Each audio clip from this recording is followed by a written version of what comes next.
घडामोडी सुरू आहेत। भाजप शिवसेनेला समाधानी करणार का? कोणाकोणाला मंत्रिपदाची लॉटरी लागणार? नेमके किती जणांना नव्या मंत्रिमंडळात स्थान मिळणार आणि या मंत्रिमंडळ विस्ताराचा नेमका फायदा कोणाला होणार? या सर्व गोष्टींचा उहापोह कोकण नाऊच्या चर्चा तर होणारच। चर्चा मंत्रिमंडळ विस्ताराची या कार्यक्रमात करण्यात आला होता। 2 दिवसांपूर्वी प्रसारित झालेल्या या कार्यक्रमात आशिष शेलार यांनाच मुंबईची जबाबदारी भाजप देईल असं भाकीत करण्यात आलं होतं। पाहूया या कार्यक्रमाचा संपादित अंश।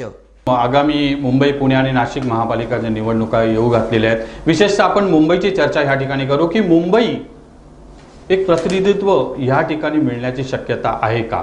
आशिष शेलार यांच्या रूपाने महेश, गेल्या काही दिवसापासून शिवसेना भाजपमध्ये जे मोठं शीतयुद्ध वाकयुद्ध सुरू आहे, या सर्वांमध्ये शिवसेना असेल किंवा भाजप असेल, यामध्ये ठराविक एक दोन चार व्यक्ती आहेत जे या सगळ्यामध्ये आघाडी घेतलेले आहेत। आणि मुंबईचा विचार केला आणि भाजपचा जर विचार केला तर आशिष शेलार हे नाव असं आहे की मुंबई भाजपचा चेहरा म्हणून ओळखला जातो।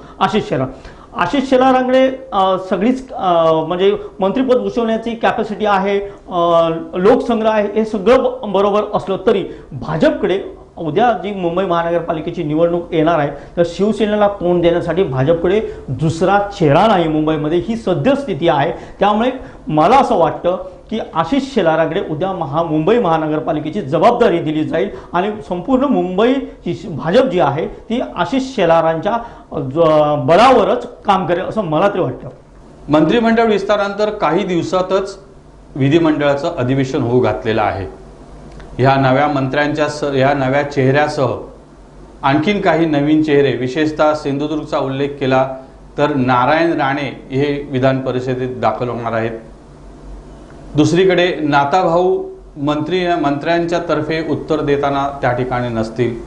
एकूणच हा विधिमंडळाचा चेहरा येणाऱ्या आगामी या काळामध्ये कसा असेल तुम्हाला वाटतं? विकासजी, नक्कीच महत्त्वाच्या मुद्द्याला तुम्ही हात घातले, कारण ही जी एकूणच जर बघितलं तर पुढच्या काळात अधिवेशन होणार आहे आणि या अधिवेशनाच्या दृष्टीने ही जी राज्य मंत्रिमंडळाचा विस्तार आहे तो अत्यंत महत्त्वाचा आहे। कारण मागच्या जे मंत्रिमंडळ होतं त्याच्यात नाथाभाऊ होते, ते कुठेतरी पक्षाची, भाजपची म्हणा किंवा सरकारची बाजू व्यवस्थितपणे सांभाळत होते। तसा चेहरा आता पुन्हा त्यांना आणायला लागेल। त्यानंतर दुसरी एक गोष्ट आहे की नाथाभाऊंकडे महसूल मंत्रीपद होतं, ते पद सांभाळणारा योग्य नेताची निवड करायला लागणार आहे। त्याच्यात कुठेतरी सुधीर भाऊंचं नाव आघाडीवर आहे। आणि जर तुम्ही आता अधिवेशनाचा मुद्दा म्हणताय, त्या अधिवेशनात सरकारची बाजू घेऊ शकणारा सक्षम नेते हे भाजपला आणायला लागणार आहे आणि त्या दृष्टीने भाजप विचार करणार आहे। त्यामुळे विधानसभेचं अधिवेशन आहे ते अत्यंत महत्त्वपूर्ण ठरणार आहे। कारण राणेंसारखा एक विधानसभा गाजवू शकणारा नेता आता विधान परिषदेत आलेला आहे। त्यामुळे भाजप म्हणा किंवा शिवसेना म्हणा हे आता त्या दृष्टीनेही बघणार आहे। त्यामुळे हे जे मंत्रिमंडळाचा विस्तार आहे या दृष्टीने महत्त्वपूर्ण ठरणार आहे। कारण आता सरकारची बाजू उचलून धरणारे असे जे नेते आहेत ते कुठेतरी आणायचे आहेत या सरकारला।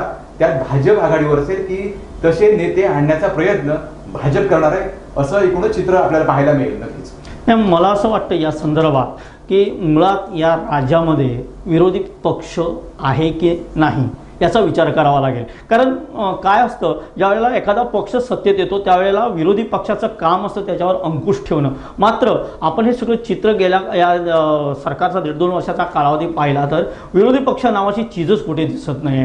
त्यामुळे कदाचित शिवसेनेला आता तो स्टँड घ्यावा लागला आहे आणि त्यामुळे शिवसेना सत्तेत असून सुद्धा सध्या तरी विरोधी पक्षाचं काम करते एवढं मात्र निश्चित आहे। आता राहिला काळ, त्यामुळे काय झालं, शिवसेना आणि भाजप दोन्ही सत्तेत आहेत, त्यामुळे विधानमंडळामध्ये विरोधी पक्षच उरला नसल्यामुळे सरकारला अडचणीत आणण्याचा संबंधच नाही। कोण आणणार अडचणीत? आता ते काम अर्थातच शिवसेना जरी बाहेर करत असेल तरी विधानमंडळात करणार नाही एवढं मात्र निश्चितच आहे। आता राहिला प्रश्न नारायण राणेंच्या एंट्रीचा। नारायण राणे यांची विधान परिषदेमध्ये वर्णी लागली आहे। विधान परिषदेचं पहिलंच अधिवेशन आहे ते सुद्धा होणार आहे।